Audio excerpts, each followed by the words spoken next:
Live in high definition. New. Now. Next. GMET Express starts right now. Welcome to GMET Express, everyone. Your time is 6:30 and happening right now, monster winter storm. Schools are closed, mass transit is at a halt, and tens of millions in the Northeast are waiting out a historic blizzard. New overnight social media shutdown. What caused several of your favorite sites to go dark? Plus, have you handled other emergencies like this before? No. He was at the center of a terrifying last-ditch effort over the Pacific Ocean. Now, a pilot is speaking out about who stepped in during his time of need. Travel tie-ups between Rusk and Jacksonville this morning. I'll have more details on an overturned big rig on Highway 69 coming up in your out-the-door traffic update. And we're tracking some temperatures that will be warming up as we go throughout the next few days, but a big change to cooler weather is on the way. We've got full details as GMET Express continues. Cedric, thanks. We begin with the monster blizzard that's slowly sweeping across the Northeast right now. States of emergency are in effect in several states, expecting up to 3 feet of snow by this afternoon. Just in this morning, the travel ban has been lifted in New York City. That's breaking. Just in the last few minutes, it's come to our newsroom. We can tell you that wind gusts in some areas could now be up to 75 miles an hour, leading to whiteout conditions and the potential for widespread power outages. More than 1 million students are getting a snow day today, as officials warn anyone in the storm's path to stay home. The anticipation of all that snow is prompting an unprecedented level of response. In at least 4 states, private cars and other vehicles are banned from the streets. That's because they're basically off limits except for emergency vehicles. Across the state, commuter trains in and out of the city are also suspended, as well as subways and ferries that are shut down until further notice. No one is leaving or going into the Northeast by air either. Since yesterday, more than 7,600 flights have been canceled. 5 major airports in New York, Boston, and Philadelphia have essentially shut down, which is creating a domino effect in other parts of the country. It's 6:32 and passengers on board a JetBlue flight out of Boston spent the night at the airport for another reason. This after a threat forced the plane back to the gate. The flight bound for Palm Beach, Florida was stopped just before takeoff after an unspecified threat was called in. Authorities later determined it was not credible. The 135 passengers will have to be rebooked because the airport had to close for the weather. President Barack Obama is arriving in the Middle East this morning after strengthening ties with India during a 3-day trip there. He's the first American president to visit India twice, a sign that the country is seen as a reliable ally in U.S. interests. Mr. Obama is skipping a trip to the Taj Mahal to make a rare visit to Saudi Arabia after the death of King Abdullah. The White House says Mr. Obama will pay his respects, mark the transition to King Salman, and discuss the fight against ISIS and the situation in Yemen. Meanwhile, a Japanese envoy has arrived in Jordan this morning. They're hoping to secure the release of a Japanese citizen and Jordanian pilot who are being held by ISIS. Freelance journalist Kenji Goto was captured in late October in Syria, apparently while trying to rescue another hostage, 42-year-old Haruna Yukawa. Over the weekend, Yukawa was executed by his captives. The Jordanian pilot was also captured by extremists after crashing in December. This morning, police are asking for help solving the shooting death of an East Texan.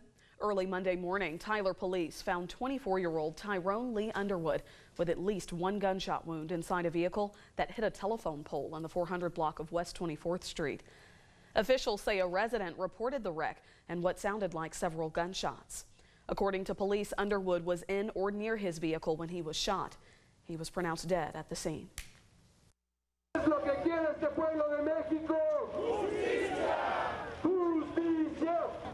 Protesters in Mexico City are marking 4 months since the disappearance of 43 students from a rural teachers' college in southern Mexico. Demonstrators are streaming through the streets, meeting in the capital's massive main square. Prosecutors have said police kidnapped the students on September 26th in the southern state of Guerrero and handed them over to drug gang members who killed them and burned their bodies. And we've got some breaking news out of Libya this morning, where officials there say gunmen have stormed a luxury hotel in Tripoli and have taken hostages. It's believed they killed at least 3 security guards. Officials say the hotel was largely evacuated before the gunmen clashed with the guards. A car bomb was also detonated in the parking lot. We'll be sure to pass along any breaking details as soon as we receive them. Also breaking overnight, NATO officials have confirmed at least 10 soldiers training in Spain are dead after an F-16 jet crashed on takeoff and slammed into other planes. 8 of the dead were French and 2 were from Greece. Another 21 people were injured, some suffering severe burns. A number of military jets and helicopters were also damaged. And this morning, the U.S. Coast Guard will resume its search of Washington State's Hood Canal after what's believed to be airplane debris found floating in the water. Emergency officials say several 911 callers reported seeing a small plane that appeared to be in distress Monday afternoon. One person reported seeing a plane hit the water. New on GMET Express, we're hearing from the pilot who ditched his plane after running out of fuel over the Pacific Ocean. We showed you this incredible video captured by the U.S. Coast Guard on Monday as the single-engine plane nosedived 250 miles off Hawaii's coast. The pilot, 25-year-old Lou Morton, leveled out the plane to soften it for a water landing, then deployed his parachute. This morning, he says he's grateful to everyone who came to his rescue. I mean, everything's been more than impressive. I mean, the work with Holland America, the work from, San Francisco Air Inca coordination, everything with when everything started to go south, and the U.S. Coast Guard, and then the coordination with Holland was more than impressive. The Coast Guard had a nearby cruise ship rescue the pilot from his lift raft. Federal investigators are now looking into the incident. Absolutely amazing video there. Even with the parachute, can you believe surviving a crash having to ditch into the ocean? Ooh, no. Well, speaking of unbelievable, this morning feels more like spring as you head out the door, Cedric. That's exactly right. Well, it will this afternoon, but this morning a little chilly out there with temperatures still in the upper 30s and lower 40s across the area. In fact, let's take a peek outside the weather window. Hey, but soon enough we'll be back to these wonderful temperatures and sunny skies and these beautiful sunrises. Yeah, probably about March, April, May. Yeah. Thanks, Cedric. Anytime. We'll mark our calendars. I'm already doing it. Time now is 6:50 here on GMET Express. An investigation is underway at this hour to figure out what sparked an overnight house fire. The Tyler Fire Department responded to the 500 block of South Chilton Avenue around 1 o'clock this morning. That's where we find our Alex Ositis this morning live at the scene and at that home. Alex, you just spoke with a neighbor who woke up to sirens early this morning. What did she tell you about what happened? I did, Dia, and she told me that the street was filled with neighbors who were concerned about this property behind me. As you can see, the porch light is still on this morning. That's where investigators just left the scene probably an hour ago. After being here all night, about 1 o'clock this morning, emergency crews arrived to a fire in a duplex. That's when 2 people were alerted by the smoke alarm that something was wrong. Investigators tell me that the inside of the property has been severely damaged by smoke, but they do suspect that it could be repaired. Right now, the family has been displaced. Also, a neighbor was evacuated just as a precaution. We do know that no one was injured this morning. There was some minor smoke inhalation, but no one was taken to the hospital, and no firefighters were hurt as well. So that's some good news to report this morning. From Chilton Avenue in Tyler, Alex Ositis, Good Morning East Texas. All right, thanks, Alex, for that live report this morning. The time now is 6:52, and testimony resumes today in the trial of this East Texas murder victim's ex-husband. Joshua O. Stephen Reese is charged with the 2012 murders of LaToya Reese and her 11-year-old daughter Maya inside of their Longview duplex. Last week, Reese's mother and a former police officer testified about the brutal nature in which the two were found murdered.